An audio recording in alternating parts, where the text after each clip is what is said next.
是小蜜，约好了一起打篮球，可是我一直等，等到都天黑了，小蜜还是没出现呢。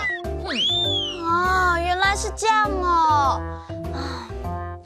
亮亮，你不要再发骗了，我准备了一个好东西要给你哦。锵锵！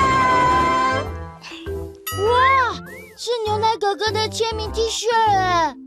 对呀，我特别请他准备给你的哦。喜欢吗？谢谢彤彤姐姐。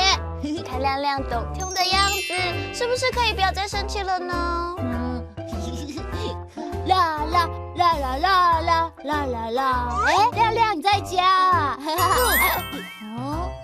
小蜜啊，你是不是忘记跟亮亮的约定了啊？什么约定啊？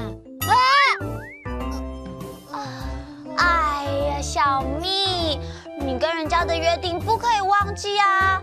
如果你是临时有事的话，也要事先打电话跟朋友说，要不然亮亮他今天等人顶一整天呢。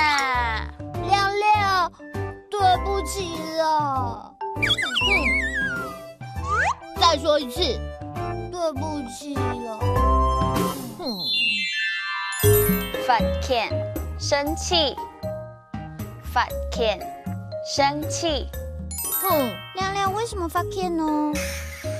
我的饼干被吃掉了啦！你是说柜子里的草莓饼干吗？没错。我再买一盒给你吃嘛。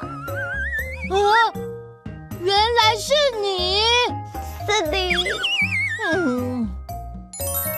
懂听，很高兴。懂听，很高兴。亮亮，你今天看起来懂听哦，怎么了吗？因为老师说我很乖，要让我当班长。真的啊，好棒啊！发现懂听，爱生气的小朋友不可爱，要每天都很开心哦。哈库拉拉，下次再见，张伟亮。